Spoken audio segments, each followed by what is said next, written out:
Bonjour, Monsieur Yost va nous parler des relations entre la ville et la campagne. Dans la Sarre, hein, ça a été un facteur critique depuis toujours. Il y avait une dichotomie, il y avait une opposition et qu'il fallait faire converger. Et à mon avis, ça, c'est la bonne approche. Monsieur Yost, merci beaucoup et bienvenue au nom de mon ministère. Bienvenue à un des lieux les plus passionnants de la planète. J'ai déjà vu que vous êtes assez enthousiaste par rapport à cet endroit. Moi, je connais cet endroit de par mon métier. Je suis serrurier de métier et depuis 2014, j'ai changé de carrière et je suis devenue ministre pour l'environnement et pour la protection de l'environnement. Mais moi, j'ai vu de mes propres yeux comment on a produit de l'acier sur ce site. J'étais écolier à l'école, j'ai quitté la maison, j'avais un col qui était très blanc et j'ai pris le train et en revenant à la maison, le col était gris. Ça, c'était la réalité d'antan, mais cette réalité a évolué, entre autres parce qu'on a dû adopter les lois par rapport aux émissions et on a amélioré la situation. Et je suis très heureux de pouvoir vous parler des relations entre les villes et la campagne. Euh, dans la Sarre. Je suis responsable pour les villages, je suis responsable pour l'espace rural. Dans la Sarre, on parle de la patrie et des villages avec une terminologie spécifique. En ce qui me concerne, ça fait 27 ans que je suis maire de mon village de 4200 habitants. Et je suis assez proche de la problématique. Je suis très heureux d'être parmi vous aujourd'hui et de pouvoir vous parler des relations entre les villes et la campagne dans la région la plus petite de l'Allemagne. Et j'aimerais bien vous présenter notre vision aussi en contact avec la grande région avoisinante. Nous vivons au cœur de l'Europe. C'est une région spéciale qui a une histoire mouvementée et une relation entre les villes et les campagnes qui façonne notre région. Nous avons la densité de la population la deuxième plus élevée dans cette région et en même temps, la région fait partie des plus petites régions de l'Allemagne où il réside presque 1 million d'habitants. Et ici, il y a presque 200 villages et 17 villes. Presque la moitié de la population vit à la campagne. Et vous savez tous que la Sarre a été marquée par l'industrie du charbon et de l'acier. Depuis des décennies, nous sommes confrontés à une transition structurelle et cette spécificité se retrouve également dans les biographies. Prenons mon grand-père, hein, né en 1902. Il a passé toute sa vie dans le village où je suis maire, hein. Il a atteint l'âge canonique de 93 ans.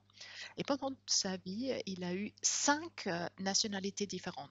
Pas parce qu'il a aimé émigrer et vivre ailleurs, hein, mais c'était le résultat de la guerre, de l'exode, les- l'ennemité héréditaire hein, envers la France et toutes ces histoires. Et sa leçon de sa vie, c'est plus jamais de la guerre et plus jamais du faim. Je vis maintenant dans un pays qui est vraiment très très riche. Il y a encore des gens qui vivent moins bien, mais euh, dans l'ensemble, ce n'est rien comparé à avant. Et ça, c'est le résultat de l'Union européenne. Et voilà pourquoi nous sommes très fiers dans la Sarre de vivre dans cette région qui se trouve au cœur de notre Europe. Mesdames et messieurs, seulement un quart de la population travaille encore dans l'industrie, trois quarts travaillent dans le secteur tertiaire. L'agriculture est encore représentée. Euh, euh, nous avons beaucoup d'agriculture biologique. C'est le plus haut taux d'agriculture biologique dans toute l'Allemagne. Et en même temps, pratiquement 40% du territoire sont couverts de la forêt. Ça, ce sont les forêts qu'on aimerait avoir ailleurs, hein. Nous avons 75% des forêts feuillues. Euh, sur le reste de l'Allemagne, cette moyenne atteint un maximum 45 euh,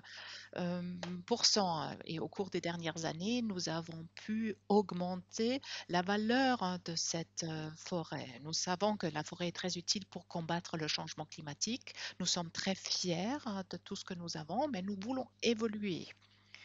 Nous voulons continuer la sylviculture, de cultiver des arbres pour produire du bois et en même temps, nous voulons garder cet écosystème valable. Donc, nous avons beaucoup de cultures vertes, nous avons des forêts en parallèle à des zones industrialisées avec un secteur tertiaire très vivant. Et la vision que nous avons est un espace interdépendant où la ville et la campagne soient interconnectées, où nous arrivons à une exploitation, une utilisation durable. Nous voulons être responsables de notre avenir et de notre présent. Ça, c'est la devise de mon ministère.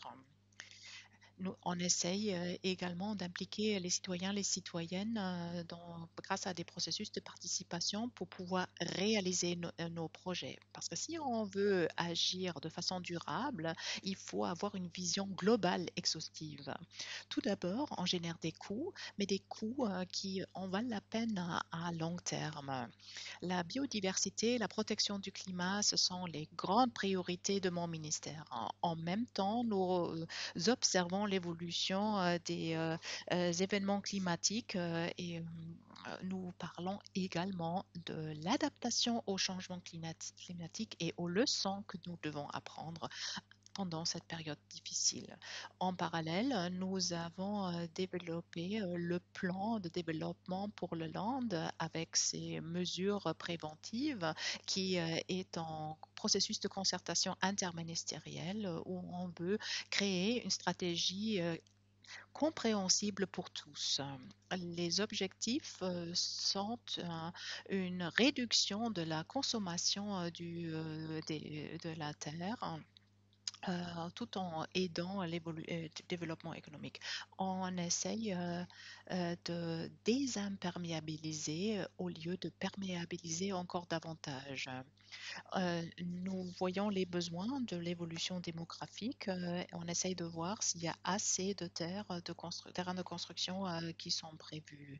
Tout se passe en concertation avec mon ministère pour permettre aux petits villages aussi de récupérer leur retard en développement. Vous connaissez par exemple la compétition L'avenir de mon village est en cause, où on essaye de permettre à des petits villages d'évoluer. Et j'aimerais bien vous donner un exemple. L'exemple de Erfweiler Eligen et le euh, village de Oberesch qui ont gagné les prix au cours des 2 dernières années. Nous avons donc réussi à gagner ce concours 2 années consécutives, hein, en offrant, en exploitant un maximum de terrain et aussi en exploitant les bâtiments qui n'étaient pas utilisés. Et je ne peux pas leur interdire de construire.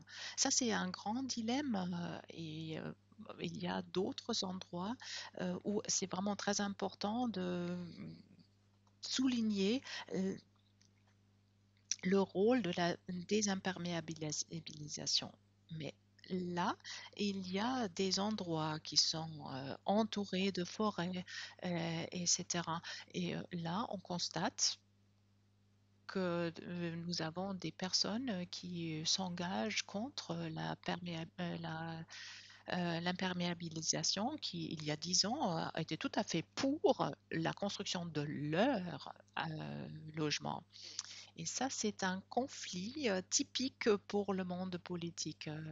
Et quand un homme ou une femme politique ne peut pas supporter de telles discussions, on devrait peut-être lui conseiller de faire autre chose. Moi, j'ai décidé de m'exposer au débat et je dis, nous devons pouvoir arrondir, nous devons développer des plans d'aménagement urbain qui nous permettent de limiter l'imperméabilisation. En même temps, il faut prévoir des espaces de rétention, de prévoir des espaces de réinauguration et de pouvoir protéger l'infrastructure critique. Plus de deux tiers des communes dans la Sarre travaillent là-dessus, se penchent sur les thématiques de la protection contre les crues et contre des fortes précipitations. Nous avons l'action de signes contre l'eau.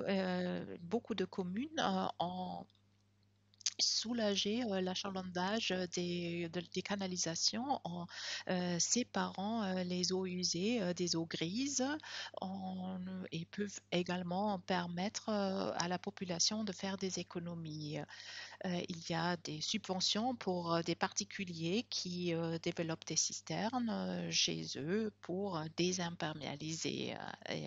L'objectif de cette action est de sensibiliser au maximum les citoyens et les citoyennes.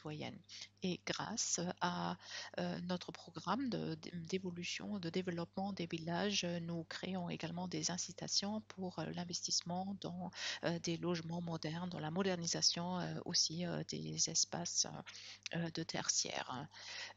C'est très important de réaliser également des réseaux entre les différents villages. C'est très important d'investir dans les transports publics, mais c'est également très important que les transports publics soient abordables et utilisables.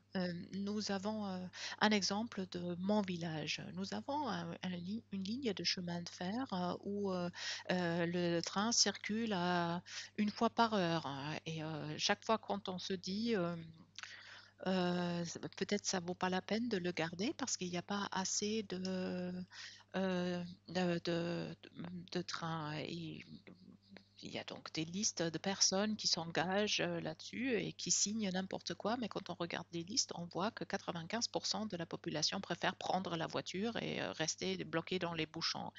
Vous savez tous que la cadence des transports publics est très importante et il faut aussi avoir les transports publics à des prix abordables aussi sur les derniers mètres.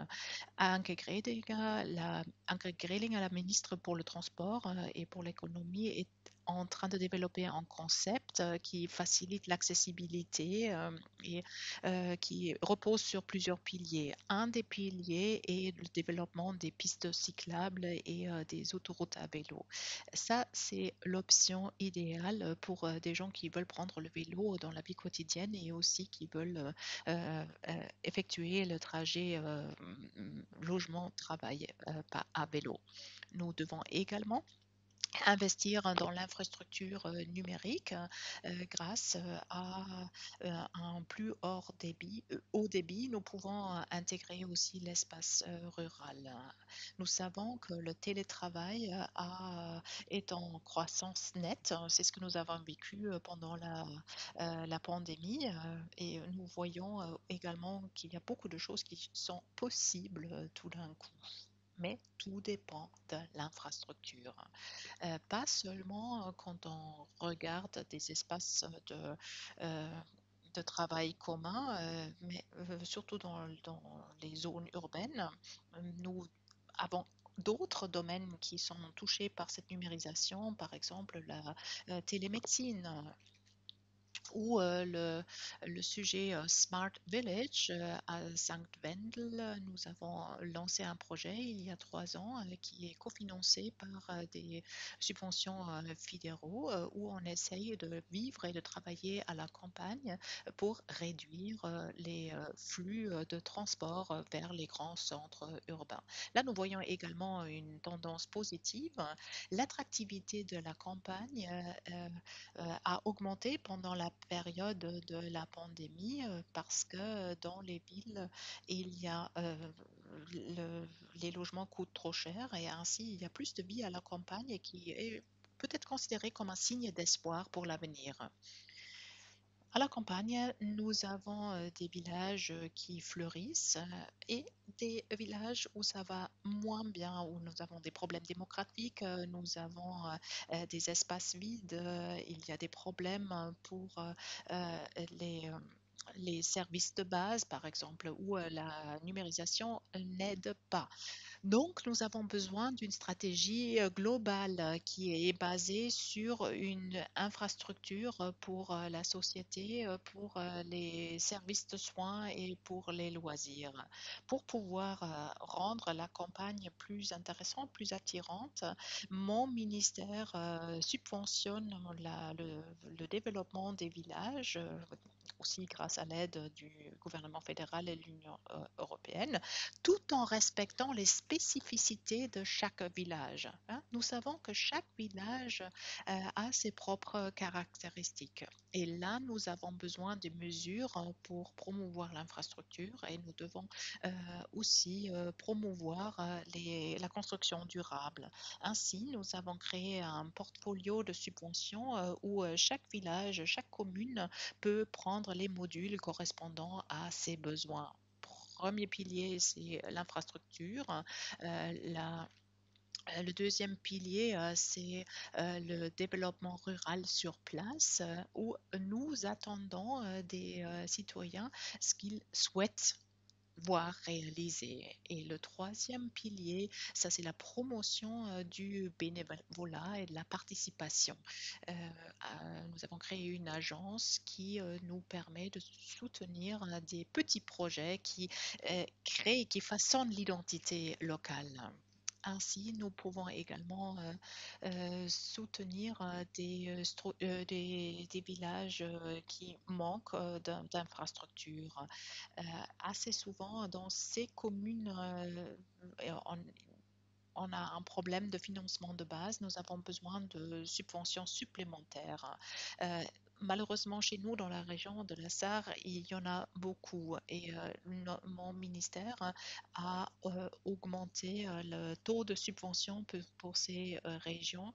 Euh, et nous payons donc 90%. Et ça, c'est un programme spécifique à mon ministère qui est une grande coalition. Et ça, c'est un exemple que ça peut marcher quand on veut. Mon ministère n'est pas un social-démocrate, mais il fait du bon travail. Mesdames et messieurs, nous avons une forte volonté des habitants de la campagne de s'engager et de rendre leur village capable d'envisager l'avenir. Chez nous, nous avons un tissu d'associations très très bien développé qui ont euh, obtenu des subventions de 22 millions et des investissements suivants de 37 millions d'euros. Et ça, c'est tout à fait intéressant. Nous avons également pu ouvrir un domaine très très intéressant. Pendant la période 23-27, nous avons plus d'argent dans la Sarre que jamais auparavant. 90 millions d'euros sur 5 ans. Avant, il y avait seulement 40 millions d'euros sur 7 ans. Pour une répartition équitable de ces moyens, la SAR peut agir à, ouais, à niveau égal des autres régions en Allemagne. Et j'aimerais bien vous expliquer l'avantage de la Sarre. Nous n'avons pas des campagnes en périphérie. Euh, N'importe quel habitant de la campagne peut atteindre une des régions urbaines.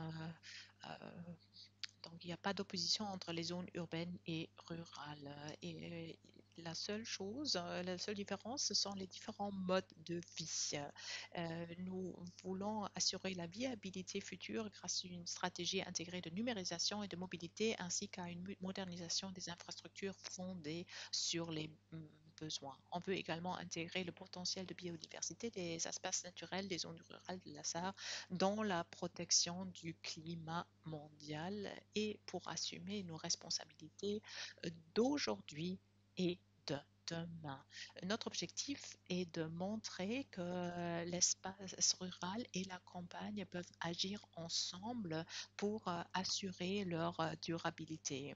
La Sarre est une petite région en Allemagne, mais souvent quelque chose de grand émane du petit. Et nous avons notre rôle de précurseur dans la forêt, dans la protection du climat et dans le développement de l'espace rural. Le défi du changement climatique et doit offrir des perspectives pour l'agriculture, la sylviculture, la gestion de l'eau et protection contre les phénomènes météorologiques extrêmes. J'ai hâte de voir vos discussions. Merci de votre attention. Monsieur le ministre Joost, merci beaucoup. Donc, je vais animer cette discussion avec Bertrand Chauvet, comme Jens vient de l'annoncer. Il y a 2 ans, personne n'aurait cru qu'on allait être capable d'organiser un congrès semi-virtuel en 3 pays.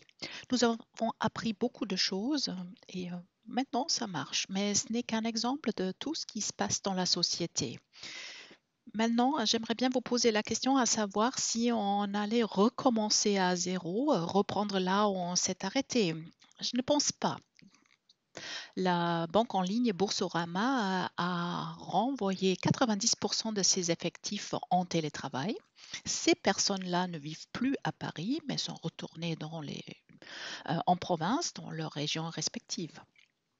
Et je ne pense pas qu'on allait recommencer là où on avait arrêté il y a 2 ans. Mais qu'est-ce que ça veut dire pour une ville comme Paris, par exemple, quand les personnes n'y travaillent plus et qui n'y travaillent plus n'y vivent plus? Et quel sera l'impact du changement climatique sur nos villes? Sophie Roy a décrit l'évolution du climat. Elle a évoqué 55 degrés dans la vallée rhénane et je pense qu'à Paris, ça sera à peu près la même situation. Philippe Biwix a dit qu'il faut arrêter de construire dans les métropoles tandis que dans les petites villes, il y a des logements vacants. À Berlin, il y a beaucoup de gens et dans le Brandembourg, il n'y a personne.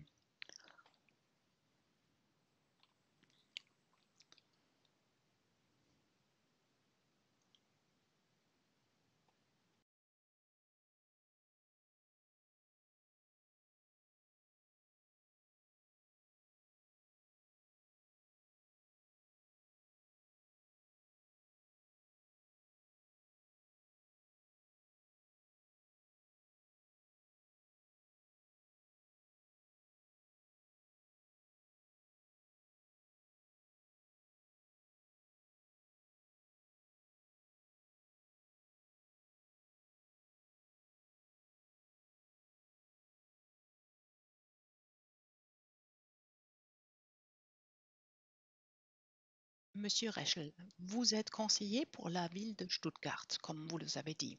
Stuttgart est une grande ville qui s'est développée le long des différents axes routiers. Croyez-vous que les événements que nous avons déjà évoqués allaient avoir une influence sur le développement de la ville ou que ce sont juste des circonstances aléatoires qui ne vont pas euh, avoir un impact sur la ville? Est-ce que vous pouvez répéter la question, s'il vous plaît? Pas de problème. Vous êtes conseiller en urbanisme pour la ville de Stuttgart. Est-ce que les événements des 2 dernières années auront un impact sur la ville de Stuttgart et surtout sur la ville diffuse qui est en train de se développer autour de Stuttgart? Euh, alors, les 2 dernières années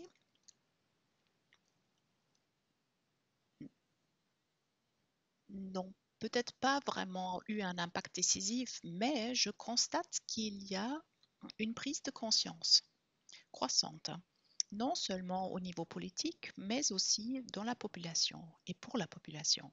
Alors, je constate, excusez-moi, Monsieur Rechel, il y a un problème avec la traduction ici. Ça va? Ça va maintenant? Alors, il faut peut-être que je monte le microphone. J'espère que les événements des 2 dernières années ou les discussions qui sont en cours auront un impact sur la conscience de la population. Tout simplement parce que nous n'avons plus d'alternative. Nous ne pouvons pas agir autrement. Je crois que c'était la collègue qui a parlé du changement climatique qui a dit chaque année et chaque degré compte et comptera. Et nous sommes déjà arrivés à ce point. À mon avis, il faut faire converger nos forces indépendamment de nos couleurs politiques, de nos programmes mutuels. Il faut arriver à la conclusion de discuter de nos objectifs communs. Et ça, c'est une grande chance pour la politique. Ensuite, il faut faire embarquer la population, il faut créer une conscience pour ces changements.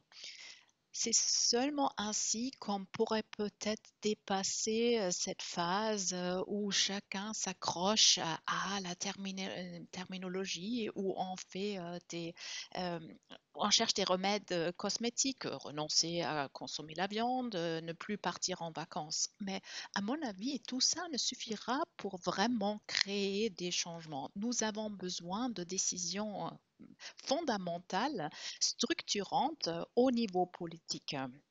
Et heureusement, au niveau politique, on est conscient de ça. On parle d'abandonner l'utilisation du charbon. On parle d'autres changements structurels et ces changements structurels vont nous permettre d'atteindre les objectifs climatiques. Autrement, ce ne sera pas possible. Alors, Monsieur Yost, Monsieur le ministre, je me permets de vous poser une question. Vous voyez, on parle de changements, les changements sont là. Hier, le ministre Vallon a dit qu'il faut faire de grands pas si on veut atteindre la neutralité climatique.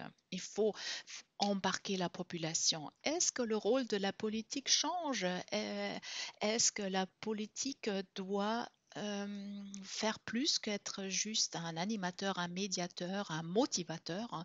Est-ce que le monde politique doit réaliser des projets? Vous en avez montré quelques-uns, ça avance, mais est-ce que vous devez faire plus pour faire avancer la problématique? À mon avis, à l'avenir, il faut pas seulement regarder le changement climatique et son impact, il faut écouter les citoyens et il faut prendre les décisions. Je l'avais déjà dit, je suis maire dans un petit village depuis 27 ans. Et dans mon village, on dit, je reconnais mes moutons à leur démarche. Je sais exactement comment ils fonctionnent. Euh, Eux, ils sont tous de l'opinion qu'il faut abandonner le nucléaire, il faut abandonner le charbon, il faut miser sur les énergies régénératives, mais pas chez moi. Et là, ça commence à être un peu compliqué. On ne peut pas avoir le beurre et l'argent du beurre. Et quand on est de l'opinion qu'il faut avoir plus d'énergie régénérative, il faut faire face à la situation. Aussi dans une région un peu développée comme la Sarre, où on pourrait peut-être utiliser l'énergie éolienne. Et il faut prendre des décisions et implanter des éoliennes dans la forêt. C'est une discussion que je mène au jour le jour. Ce n'est pas toujours très drôle, mais je suis entrée dans la politique pour écouter et pour prendre des décisions. Nous avons réussi à attirer une grande usine de fabrication de batteries. Ceci nous permet de faire avancer l'électromobilité. Et ici, dans la Sarre, nous pouvons produire des cellules pour les batteries. C'est 2 milliards d'investissements. Nous avons besoin de 80 hectares. Et il y a des gens qui conduisent des véhicules électriques et se plaignent de la construction de cette usine. C'est un peu bizarre parce que la dépendance ne disparaîtra pas quand on construit ces usines ailleurs, à l'extérieur de l'Europe, par exemple. Ce sont des décisions qu'il faut expliquer. Il y a des personnes qui, il y a 10-15 ans, décidaient qu'il fallait construire quelque chose et ils ont été tout à fait acceptés de cette artificialisation des sols. Mais tout d'un coup, maintenant, comme eux, ils sont servis, ils ne veulent plus permettre ça à d'autres. Nous activons des sols dans l'espace rural. Ce n'était pas toujours facile parce qu'il fallait un changement de mentalité. 2015-2016, quand il y avait beaucoup de réfugiés, euh, nous étions confrontés à un problème. Quand on a distribué, quand on a réparti les réfugiés, eux, ils ne voulaient pas aller à la campagne parce que ça équivalait à la pauvreté. Chez nous, c'est différent. Il fallait qu'ils comprennent ça parce qu'un réfugié peut mieux s'intégrer dans les zones rurales. Nous avons pu acquérir des logements vacants et nous avons coopéré avec des collègues d'autres ministères. Et maintenant, c'est à nous de faire avancer ce changement de mentalité et il faut aussi découvrir des leurs. Troisièmement, il faut aussi changer notre stratégie de communication. Il ne faut pas partir de la base que les gens savent tout ce que nous, on sait. Les lieux que nous avons commencé à faire, on a eu l'impression dans votre présentation que l'évolution était aussi culturelle, c'est-à-dire qu'on n'était pas uniquement sur des logiques techniques ou technicistes, mais qu'il y avait aussi une évolution culturelle peut-être qui était en cours dans l'appréhension qu'on pouvait avoir de nos milieux urbains, milieux ruraux. Est-ce que vous pouvez nous en dire un peu plus et peut-être replacer cette évolution dans un contexte un peu long? Est-ce que cette évolution vers la campagne ou ce retour d'un certain nombre de citadins vers la campagne, est-ce que c'est quelque chose qui a commencé avec la coronavirus ou est-ce que c'est quelque chose qui avait commencé avant, voilà? Non, oui, bien sûr, c'est quelque chose qui avait commencé avant. Il y a un livre en France qui s'appelle La Renaissance rurale qui date de 1990. Si on regarde l'évolution de la population française, on voit qu'il y a eu un processus d'urbanisation, c'est-à-dire de concentration de la population dans l'espace, entre 1850, donc le début de la thermo-industrie, 1850-1968, il y a un phénomène d'urbanisation, c'est-à-dire de concentration de la population dans l'espace. Entre 1968 et 1990, là, on observe qu'il y a de la rediffusion dans ce qui est dense et on a une poursuite de la concentration dans ce qui est peu dense. Donc, on peut dire qu'on a un processus de périurbanisation. Mais depuis 1990, si on regarde la relation population-territoire à une échelle fine, on voit qu'il n'y a plus aucun phénomène de concentration de la population française dans l'espace. On a même des phénomènes de rediffusion. 1990, c'est la bascule, ça correspond aussi à l'entrée dans l'ère du numérique. Donc on pourrait dire que dans l'ère paysanne, son expression géographique majeure, c'est la campagne. Qu'est-ce que la campagne? C'est une nature aménagée par l'homme, au départ pour des raisons agricoles. Donc ensuite, l'ère de la modernité, c'est l'ère de la ville motorisée. Alors, je ne parle pas des centres-villes, places du marché, qui, eux, sont nés en même temps que la campagne à la révolution néolithique. Donc, l'ère de la modernité, c'est l'ère de la ville mécanisée, de la ville diffuse, de la ville périphérique, peut-on dire également. Mais on voit qu'à partir des années 90, on a des phénomènes de type anti-moderne, c'est-à-dire que les gens qui viennent à la campagne, ce n'est pas du périurbain. C'est-à-dire ils viennent parce qu'ils veulent habiter à la campagne. Et ça ne fait que s'amplifier. Donc on pourrait dire que, enfin pour moi en tant que géographe, le Covid n'est qu'un révélateur médiatique, mais la tendance de fond, elle existe déjà depuis une trentaine d'années. Marc Verdier, sur cette dimension culturelle, on l'a vu dans votre présentation, il y a de votre point de vue un gros enjeu en termes de narration, de capacité à proposer une histoire aux habitants des villes et des villages que vous pouvez conseiller. Comment percevez-vous cette dimension culturelle? Comment percevez-vous cette narration aujourd'hui? Je ne sais pas si je vais répondre directement à Prenez votre question. Temps, faites des détours, pas de souci. Je voudrais saisir des propos qui ont été faits par mes voisins à droite. J'ai tendance à penser qu'on est dans l'urgence absolue. Donc il faut prendre des décisions qui ne sont pas vraiment des décisions faciles à prendre pour des élus, pour des gouvernements. En France, on a quand même une expérience qui s'est menée, c'est la Convention citoyenne. On a retenu 150 citoyens au hasard. On les a acculturés à tous les sujets qui sont les sujets de la transformation en route. Et on leur a proposé de faire, à un moment donné, justement, des propositions que le Parlement devait entériner. Il y a des propositions très lourdes, alors qui vont parler aux Allemands et aux Français, puisque c'était, par exemple, sur l'industrie de l'automobile, en disant, ça ne suffira pas de passer toutes les voitures en système électrique. C'est un leurre absolu. La réalité, c'est qu'il faut moins de voitures. Alors on comprend bien dans des pays comme les nôtres, là on met en jeu des choses qui sont extrêmement lourdes au niveau social, au niveau économique, etc. Mais c'est une réalité. Et donc la Convention citoyenne proposait de taxer les véhicules à partir d'un certain tonnage, etc., qui a été explosé, puisque je crois que le seuil, c'est 1,8 tonne, c'est-à-dire que globalement, on continue à vendre des voitures de 1,8 tonne pour transporter 70 kg de vivants. C'est-à-dire du ridicule absolu. Je pense sincèrement que c'est ces situations-là qu'il va falloir changer. Et donc ça reprend ce que, Monsieur le ministre, vous évoquiez tout à l'heure, c'est-à-dire comment on travaille avec les habitants. Et ça montre que quand on met des citoyens en situation de responsabilité, ils sont aussi capables de prendre des décisions extrêmement lourdes. Ça veut dire quand même que les décideurs aujourd'hui doivent prendre des décisions qui ne sont pas faciles, encore une fois, et qui peuvent être assez bousculantes. Moi, je crois beaucoup à ça. Je crois aussi, par exemple, que ce que vous nous avez présenté sur la ville diffuse, c'est un enjeu absolument essentiel.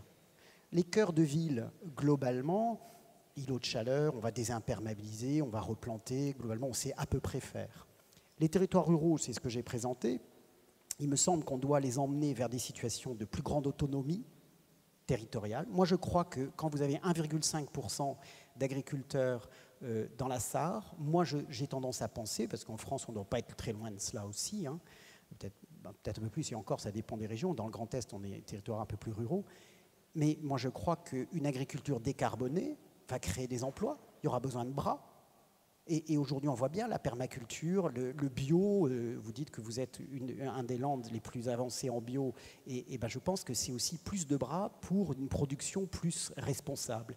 Donc moi, j'ai tendance à penser que les emplois vont se déplacer sur la ruralité. Pour moi, le vrai levier maintenant sur lequel il faut agir, il va falloir mettre des moyens, parce qu'on est dans des métiers maintenant systématiquement de la transformation et de l'adaptation, c'est effectivement la ville diffuse.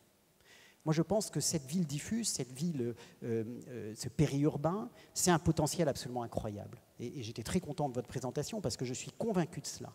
Il y a des gens, il y a des territoires qui ont des infrastructures, il y a du bâti. Tout ça, ce n'est pas adapté à demain, mais tout ça, c'est là. Il y a du paysage, il y a des poches d'agriculture, de biodiversité, il y a voilà, tout un tas de situations qui ne sont pas finies. C'est de la ville adolescente, c'est de la ville qui a 30 ans, 20 ans, 40 ans, c'est-à-dire rien du tout à l'échelle de l'aménagement du territoire. Et je pense que c'est des potentiels incroyables. Et je crois que c'est dans ces espaces-là, et qui en plus sont les lieux de la connexion entre la ville et ces territoires ruraux, c'est-à-dire ces espaces de lisière, ces espaces de passage. Et quand on fait, il y avait quelqu'un de l'OFB, de l'Office français de la biodiversité, la lisière, c'est les espaces les plus riches en matière de biodiversité. Ben, je pense qu'en matière d'urbanisme, c'est pareil, c'est sans doute des territoires les plus riches. Donc moi, je pense ça, c'est le levier principal, c'est effectivement le périurbain avec tous les potentiels qu'il recèle. De la décision qui peut être un peu compliquée. Nous, on avait un ministre de l'Environnement qui disait en France, pas d'écologie punitive. Ben, je suis désolé, à un moment donné, ça va être bousculant. Sinon, on ne tiendra pas les délais de l'urgence. Et ce qui va nous tomber dessus, c'est des situations beaucoup plus violentes que ça. Voilà. Du coup, je vais profiter du fait que Jens Schlanke parle parfaitement français, donc nous comprend, pour lui demander en tant que praticien, finalement sur cette ville diffuse, sur cette Zwischenstadt, dont on parlerait de périurbain en France, qui avait plutôt mauvaise réputation jusqu'ici. C'est quelque chose qu'on ne valorisait pas beaucoup. En tant que praticien, c'est en tant qu'architecte, en tant qu'urbaniste, comment vous voyez les possibilités d'intervention justement sur cette Zwischenstadt ?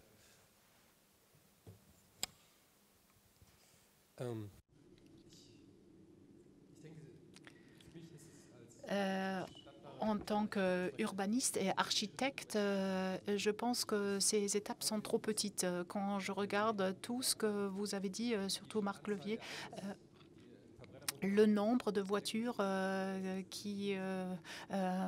un moteur à combustible qui doivent être remplacées par des voitures électriques pour sauver la planète ne fonctionne pas. Je le vois ici à Saarbrück. Et nous avons des embouteillages quotidiens et aucune évolution technologique peut résoudre les problèmes climatiques avec les voitures qui ne circulent pas assez. Si on arrive à se débarrasser de cette masse de voitures, nous créons un potentiel qui pourrait mener à un urbanisme durable. À mon avis, ce sont les leviers qu'il faudrait actionner le plus vite. Il faudrait réunir plusieurs leviers, la mobilité, l'urbanisme et aussi le droit fondamental, le droit foncier. Il faudrait changer le système de taxation. C'est plus facile de louer un espace en tant que parking. On peut gagner de la vie et il n'y a aucune nécessité, aucune incitation pour le propriétaire de développer ce terrain. Et ça, c'est un potentiel caché que nous devons exploiter pour faire avancer ce développement. Mais qu'est-ce que tu en penses en tant qu'architecte? Nous avons vu ce que les hommes politiques pensent de ça. Mais toi, en tant qu'architecte, quel projet as-tu en tête? En principe, je dépends du potentiel qu'on m'offre pour mon développement. Je peux parler avec des maîtres d'ouvrage, je peux les conseiller dans le sens du ministre et je peux dire, OK, il faut d'abord aménager à l'intérieur du cercle urbain. Pourquoi faut-il avoir un petit pavillon à l'extérieur? Peut-on pas utiliser un bâtiment existant? Est-ce que nous pouvons travailler avec des matériaux qu'on réemploie? Est-ce que nous pouvons nous approvisionner à niveau local? Ensuite, il faudrait discuter du volume. Est-ce que nous avons besoin de maisons pavillonnaires de 250 ou 300 mètres carrés? Est-ce que c'est vraiment nécessaire ou est-ce qu'il suffit de vivre sur 100 ou 120 mètres carrés pour économiser aussi des émissions? Ça, c'est peut-être l'approche que j'adopterai dans mon premier conseil quand je parle avec un maître d'ouvrage potentiel. Quelques questions dans la salle, peut-être, si on a... Gibt's Fragen im Saal oder auf Chat?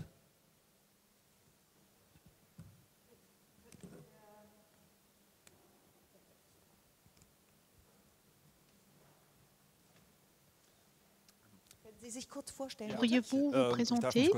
Je me présente. Je m'appelle Reinhard Schneeweiss. Je suis architecte à Saarbrück.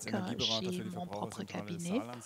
Et je suis également conseiller énergétique, c'est-à-dire que ça fait des années que je me penche sur la question comment économiser de l'énergie et j'ai parlé avec beaucoup de clients à propos de cette thématique. J'ai quelques remarques, surtout par rapport à tout ce que M. Joost a dit. Pour citer Monsieur le professeur Reschel, la rhétorique est bonne, mais il faut se poser la question par rapport au contenu. Monsieur Joost, vous avez dit que les gens ne sont pas prêts à utiliser les transports publics parce que le train ne circule pas assez souvent. Peut-être une petite anecdote d'une autre région, pas de la Sarre, où il y avait la même thématique. Dans cette région, il y avait un bus qui circulait à toutes les 30 minutes, qui était à moitié plein. Et ensuite, la commune a eu l'idée géniale de dire le bus, il est plein à toutes les 30 minutes, on va peut-être le faire circuler une fois par heure et il sera plein. Mais le résultat était différent. Il y avait juste un quart des places qui étaient occupées. Après, on a abandonné la ligne. Il y a un problème d'acceptabilité pour les transports publics parce que les transports publics ne sont pas disponibles. Les gens ont besoin d'un certain confort. Et je peux vous dire que ça me concerne aussi. J'aime circuler en vélo. Mais en ville, nous avons des bus qui circulent à toutes les 30 minutes seulement. C'est pas très intéressant. Les gens n'en profitent pas. Et quand je veux inciter les gens à changer de moyen de transport, je dois leur offrir une certaine régularité. Et quand je veux prendre un bus, je n'accepte pas d'attendre 20 minutes parce que le bus vient de partir. Alors, à mon avis, le problème, ce n'est pas le transport public, mais le prix et la disponibilité. Vous savez tous qu'il faut payer cher pour utiliser les transports publics. Et ça, c'est quelque chose que nous ne pouvons pas nous permettre. Il faut faire ce que M. Stark vient de dire. Il faut remplacer la voiture. Et là, nous avons besoin des transports publics. Il en va de même pour la structure entre ville et campagne. J'ai de la famille qui vit à la campagne. 4 membres de la famille travaillent et ils ont besoin de 4 voitures parce qu'ils n'ont aucune possibilité de se rendre sur leur lieu de travail. Les transports publics ne sont pas assez développés dans la Sarre. Est-ce que je pourrais vous poser une question ou est-ce que je pourrais vous interrompre? Ah non, j'ai encore 2-3 points que j'aimerais évoquer. Après, je vous passe la parole.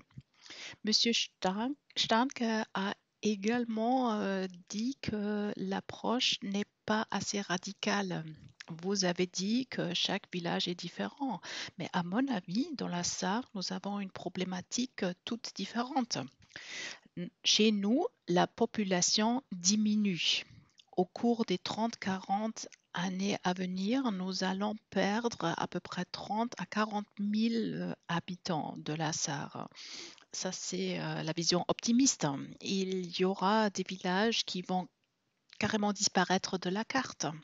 Et quand je veux parler de la transformation écologique de la Sarre, il faut également parler de changements structurels. Et il faut se poser la question à savoir si on peut maintenir vraiment tous les villages existants. Ou faut-il peut-être agir autrement? Faut-il peut-être réfléchir à la question d'abandonner des villages et de ne pas garder quelques zones en tant que zones habitables. Et ça, c'est vraiment un changement de paradigme. J'ai encore un autre point de mon activité en tant que conseiller énergétique. Dans la Sarre, nous sommes confrontés à une population vieillissante. La population vieillit et nous avons beaucoup de propriétaires de maisons ici dans la Sarre. Quand je fais du conseil pour le centre des consommateurs, mes clients ont entre 60 et 70 ans. Et je peux leur donner des conseils comment faire une rénovation énergétique. Pas de problème. Mais en général, je reçois toujours la même réponse, qui me paraît tout à fait comprenable. La plupart de ces maisons datent des années 50, des années 60. Il faut investir beaucoup d'argent pour les rendre efficaces sur le plan énergétique. Ensuite, mes clients me posent la question suivante. Est-ce que ça vaut la peine? Et moi, je dis, combien de temps pensez-vous encore vivre? Et la plupart des gens concluent d'eux-mêmes que ça ne vaut pas vraiment la peine. Et en même temps, nous avons une autre problématique. Il y a beaucoup de maisons, d'appartements où une seule personne vit sur 200 mètres carrés. Ça, c'est un problème structurel et il ne suffit pas d'améliorer la qualité de vie dans les villages, de les rendre plus beaux. Il faut vraiment changer la distribution de la population. Nous avons besoin d'approches beaucoup plus radicaux que ce qui est pratiqué actuellement. Est-ce que vous voulez répondre à cette intervention, Monsieur Yost? Oui. Oui, j'aimerais bien vous dire que nous allons bien plus loin que organiser des compétitions sur la beauté des villages. Nous avons déjà évolué.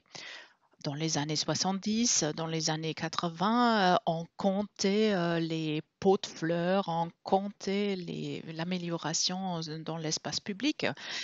Aujourd'hui, ça s'est juste aléatoire. Mais aujourd'hui, on essaye de voir quels logements vacants ont été remplis ou est-ce qu'on peut acquérir de l'espace de vie pour d'autres personnes. Mais je dois vous dire, vous avez raison. Nous avons un grand défi à relever par rapport à la structure et au bâti. Il ne faut pas juste regarder les particuliers, mais également regarder comment peut-on améliorer l'espace public. Il y a des programmes pour améliorer l'accessibilité, par exemple.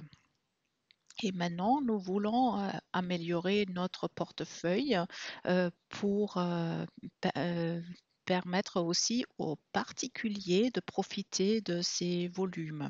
En ce moment, nous offrons de l'aide pour des monuments historiques, pour des vieilles fermes.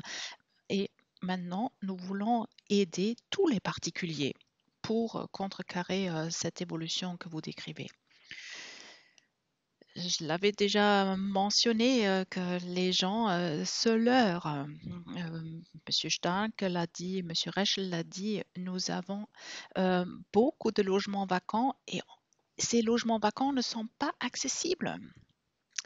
Prenons l'exemple de mon village.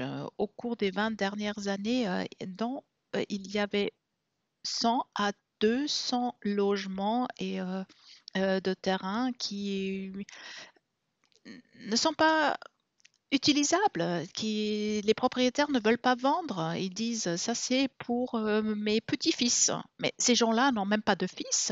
Et maintenant, il faut essayer de savoir comment diriger le processus, comment convaincre ces personnes de céder leur terrain pour qu'on puisse y construire. Et un autre point, moi, je ne veux pas abandonner les villages. Parce que moi, je suis de l'opinion que ces villages ont un avenir. Et quand on regarde les chiffres, on voit qu'il y a raison d'être optimiste. Il y a des gens qui déménagent dans les villages et à mon avis, il y a de plus en plus de personnes qui vont vouloir vivre dans la Sarre. Et le troisième point, c'est les transports publics. Oui, ça devient un sujet difficile, mais on essaye de réactiver aussi des lignes qui ont été abandonnées au cours des dernières années pour inciter les gens d'abandonner la voiture. Nous sommes en train de le faire, mais merci pour vos idées. Marc Verdier.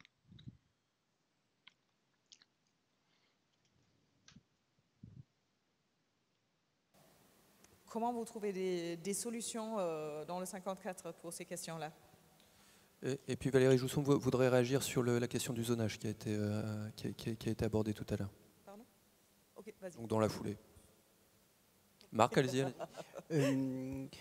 Oui, dans ce cas-là. Non, mais alors je rebondis sur ce que Monsieur le ministre vient de dire à l'instant, parce que je pense que le sujet est assez stratégique aussi, globalement sur le Grand Est et dans le 54, sur la question des petites lignes ferroviaires, par exemple. On voit bien comment la France a mis le paquet sur les TGV pendant des décennies, depuis les années 80 jusqu'à maintenant, et comment, depuis 3-4 ans, les discours sont en train de changer, et les investissements, que ce soit au niveau de l'État ou des régions, où on se dit, mais les petites lignes ont un avenir, de nouveau. Et donc, comment on réinitialise cette question des petites lignes? La SNCF, chez nous, travaille justement sur des machines légères, des systèmes qui sont capables de répondre de façon beaucoup moins chère à des questions de déplacement local. Et donc, ça va exactement dans le sens de ce que vous faites. Moi je crois qu'on est dans des vases communicants, c'est-à-dire qu'on ne pourra pas investir lourdement sur les transports en commun si en même temps on ne ferme pas le robinet du transport individuel. C'est pour ça que moi je ne crois pas, encore une fois, à l'idée qu'on va sauver le monde en inventant la voiture électrique et en disant on remplace toutes les voitures à énergie fossile par des voitures électriques. Je pense que ça c'est un lobbying extrêmement réussi des constructeurs automobiles, quelle que soit leur nationalité. Ils ont tout gagné parce qu'en plus chez nous en France, l'État finance et donne des sous à des gens qui achètent des voitures électriques. C'est-à-dire qu'avec mes impôts, on paye des gens qui achètent une bagnole électrique. Moi, je ne suis pas d'accord. Je pense qu'il faut, à un moment donné, la voiture électrique, c'est une solution si c'est une voiture partagée. C'est-à-dire si l'industrie vend de l'usage et non plus de la propriété. On voit bien d'ailleurs dans le foncier les problèmes de propriété qui viennent d'évoquer à l'instant, la rétention. Et donc, je pense que l'idée, c'est de revenir vers du collectif, à la fois du transport collectif, à la fois du transport individuel reformaté avec du partage et du commun, c'est-à-dire qu'il faut réinitialiser tout le système. Mais sur le foncier, c'est pareil. Je suis assez convaincu que, alors moi je pensais que c'était typique à la France, et je vois qu'en Allemagne les questions se posent de la même façon sur les problèmes de rétention foncière, de problèmes de vacances, etc. Parce que je me dis, en France, on a une révolution française qui a posé la propriété privée sur le haut du piédestal du système juridique et de la pensée, et qui fait qu'aujourd'hui on est verrouillé. Et effectivement, sur la transformation du périurbain ou sur ces problèmes de vacances, le problème de la propriété est là. Encore une fois, j'y vais fort parce que c'est une table ronde et puis on est entre nous, donc je peux y aller. Moi, je pense que si on est un peu sérieux, sur les enjeux qui s'offrent à nous aujourd'hui par rapport au réchauffement climatique, à ses effets, il va falloir donner un coup de pied dans la fourmilière de la propriété privée. Alors ça, c'est impossible à dire, c'est iconoclaste. Enfin, en même temps, moi je crois qu'on est dans une révolution territoriale, on est dans une révolution de société, on est dans un système qu'il va falloir bousculer, sinon on ne s'en sortira pas. Et moi je pense qu'à un moment donné, il va falloir poser la question du retour vers le commun et du collectif qui va permettre, dans tous les niveaux qu'on vient d'évoquer, la mobilité, le foncier, l'habitat, etc., de comment on peut réorganiser et restructurer les choses. Valérie Jousseaume, donc relativement rapidement, puisque nous arrivons quasiment au terme de cette Ce que dit Marc table est ronde. intéressant, et c'est pour ça que je dis qu'il y a une résurgence des mémoires, parce que finalement, l'ère de la modernité, c'est l'ère du capitalisme. C'est elle qui a détruit ces communs, cette durabilité. Moi, ce que je voulais dire, c'est que les membres que nous sommes à cette assemblée-là, il y a 50 ans, c'est les gens qui étaient à notre place qui ont construit en fait le paysage et les politiques qui nous posent problème aujourd'hui. En fait, dans l'ère de la modernité, on voit le monde comme une usine à produire. Donc l'homme moderne, il doit produire. Donc on a fait des zones de production, des zones industrielles, des zones d'activité. Il doit consommer, donc on a fait des zones commerciales. Il doit se distraire, donc on a fait des zones de loisirs, des zones de tourisme, et puis il doit se loger, je ne parle pas d'habiter, mais se loger, donc on a fait des zones résidentielles. Et tout ça, ça a fonctionné que par la courroie de distribution que représentait la voiture et la mobilité individuelle. Donc on est vraiment dans une construction, le paysage qu'on a construit, c'est une construction culturelle. On a mis un siècle à la construire, on ne va pas y apporter réponse en 2 ans, en 3 ans. C'est vraiment un changement d'état d'esprit. Et je pense que c'est important aussi qu'on en prenne la responsabilité, à la fois politique, universitaire, d'architecte, etc. Et de ne pas jeter la pierre en fait, à celui qui prend sa voiture pour aller travailler le matin. Ich finde es ganz schrecklich, dass wir jetzt nur noch so wenig Zeit haben. C'est vraiment regrettable que nous n'ayons pas plus de temps parce que c'est vraiment intéressant et j'aurais bien aimé poser la question de savoir comment les villes vont s'adapter au changement climatique ainsi que les villes diffuses. Alors, qui a le privilège de prononcer le mot de clôture? De Sophie Roy qui était très pessimiste. On a vu des perspectives qui sont plus inquiétantes. Donc la conclusion qu'on pourrait peut-être demander à l'ensemble de nos intervenants, c'est dans le cadre de ces perspectives qui sont plus que sombres, comment chacun de votre point de vue, en tant qu'homme politique, en tant qu'architecte, en tant que spécialiste de la ville, comment est-ce que vous envisagez le futur, au sens comment est-ce qu'on donne espoir, finalement, comment est-ce qu'on donne envie de futur aux habitants, aux personnes autour de nous, chacun de votre point de vue? Et peut-être se réduire à 3 Phrasen, vielleicht sich auf 3 Sätze beschränken. Ich kann versuchen, einen Anfang zu machen. Also Je peux commencer à prendre la parole le premier. Alors, je vais peut-être me référer aux 3 thématiques des 3 journées de ce colloque. Tout ce que nous produisons, tous les matériaux que nous utilisons devraient être respectueux de l'environnement et réduire notre bilan de CO2. Deuxièmement, je pense quand on parle de la réutilisation de bâtiments, ça c'est un très très bon exemple. Quand je regarde le centre-ville de Saarbrück, je vois qu'il y a des grandes surfaces qui sont vides. C'est un volume bâti énorme. Ça pourrait être un potentiel pour l'avenir si on renonce à les démolir, mais si on mise sur la réutilisation en tant qu'espace public ou autre chose et qu'on les utilise de façon durable. Et le troisième point, c'est le changement climatique. Moi, je pense que la mobilité dans la ville doit être différente. Et à Sarrebruck, je voudrais détruire le périphérique dans la ville où on peut aménager des espaces verts le long de la Sarre. Ça, c'est une image que je vois. C'était très intéressant. C'était pas trois phrases, mais 3 points. Donc, c'était très intéressant. Monsieur Host. Premièrement, l'État doit investir davantage, surtout dans des concepts de mobilité, mais aussi dans la construction coopérative pour reprendre la thématique de propriété des sols. Il faudrait augmenter notre capacité d'agir de façon durable dans la sylviculture, agriculture et l'alimentation. Et il faut dire la vérité à nos citoyens. Il faut dire exactement la vérité et ne pas avoir peur que les gens se vexent. Moi, en tant qu'homme politique, je dois contribuer. Valérie. À vous les trois phrases. Valérie. Ah, pardon, excusez-moi. Alors moi je pense que, moi je dirais qu'il faut sortir de l'idée de l'homme-dieu, de l'individu Dieu tout-puissant pour que nous nous replacions de façon beaucoup plus modeste dans le cadre de la nature. Je dirais que le deuxième point, il faut complètement changer les codes comptables. Je pense que je serai encore plus radicale que Marc. Moi, je pense qu'il va falloir qu'on songe à une abolition de l'hubris capitaliste. Et puis, je dirais que le troisième aspect, c'est qu'il faut aller chercher la simplicité, debout les mémoires et puis debout les marges pour inventer toute autre chose. Super. Marc ? En préalable, juste dire que ce qui me fait tenir dans cette situation que je trouve pour le coup très très compliquée, c'est que je suis enseignant dans une école d'architecture et que donc j'ai en face de moi des jeunes d'une vingtaine d'années. Et ça donne de l'énergie.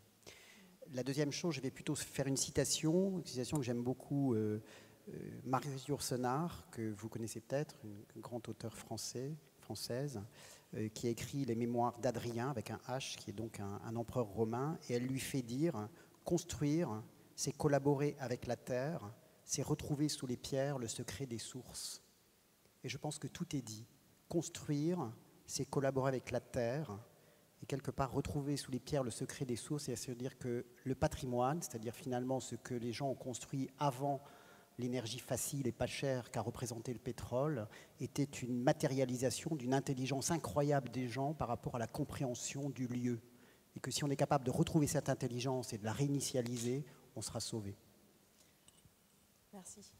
Et donc, Monsieur Reichel, vous avez le tout dernier mot. Alors maintenant, je peux dire ce que je veux. Hein. Regardez, tout est lié à des mentalités et un état ponctuel. Et maintenant, nous discutons du secteur du bâtiment. Et le bâtiment est incontournable quand on parle de l'impact du carbone et quand on pense au changement climatique. Mais il y a un point qui me fait réfléchir. Nous sommes confrontés à des problèmes gigantesques et nous n'avons pas des moyens politiques pour relever ces défis. Le changement climatique, par exemple, et l'impact sur les mouvements migratoires, par exemple. Là, nous avons très, très peu de possibilités d'influence. Mais quand je regarde les périodes d'action dans les démocraties, je vois que c'est très court. Vous voulez être réélu et vous devez vous représenter à des intervaux de 4 à 5 ans. Et face aux grands défis, ce sont des intervaux qui sont absolument trop courts pour apporter des solutions à nos problématiques. Et pour revenir à la discussion actuelle, peu importe si c'est la CDU ou la SPD qui rentre en coalition avec les deux autres partis, les deux disent qu'il faudrait penser cette nouvelle coalition, ce nouveau génération sur 2 périodes électorales, donc de 8 ans. Et il faut sortir de ce cercle vicieux qu'on travaille pendant 2 ans et après on rentre dans cette phase bilan et on essaye de bien paraître pour être réélu. Donc ça, c'est un vrai problème à mon avis. Mais maintenant, j'aimerais bien revenir sur l'habitat bâti et qu'est-ce que nous pourrons changer. Il faut tenir compte des besoins écologiques et c'est à nous de façonner les nouveaux lieux de travail, les zones d'activité, etc. Et quand on regarde les parcs d'activité le long de l'autoroute, je ne sais pas si on a impliqué des architectes lors de la construction de ces bâtiments. C'est sûrement pas été créé avec la coopération d'un urbaniste. C'est moche, hein, c'est vraiment moche, ce n'est pas nécessaire. Nous avons permis pendant des années que ces bâtiments pullulent et je vois ça dans tous les pays européens. Et nous avons admis ça et je pense que c'est notre devoir de le changer. Ça, c'est un phénomène anthropogène et ça peut être résolu par nous en tant qu'hommes. Deuxième point, nous allons remodeler la relation entre les villes et les campagnes. Et je pense que le rôle de la campagne sera valorisé davantage. Ça ne sera pas juste un espace pour tous ceux qui ne veulent plus vivre dans la ville. Ça sera un espace propre à soi avec ses propres qualités. Et voilà pourquoi je pense que l'approche que vous avez présentée était juste. Et troisièmement, je souhaiterais que nous allons impliquer un maximum de personnes dans le grand débat sociétal et que nous allons appliquer le principe d'honnêteté dans ce débat. Ça, c'est mon espoir. C'est peut-être un peu naïf, mais je ne veux pas abandonner cet espoir. C'est nous qui avons amené la Terre là où elle se trouve et nous avons les ressources pour l'amener ailleurs où elle doit être. Et voilà pourquoi je ne suis pas pessimiste. Je dis juste que ce sont des défis extraordinaires. Merci beaucoup. Merci beaucoup. En conclusion, j'aimerais bien répéter peut-être une phrase. Nous avons besoin de plus de temps pour être plus rapide et pour accélérer les choses. Merci beaucoup à tous les intervenants et participants à la table ronde. Et maintenant, je passe le microphone à Jens pour la suite de l'événement. Merci beaucoup pour cette discussion intéressante et je voudrais vous permettre de reprendre place, mais avant tout, je voudrais accueillir et présenter le référent pour la biodiversité en Île-de-France. Il s'agit de Gilles Lecuir, qui va nous présenter les possibilités et les thématiques traitées par son agence.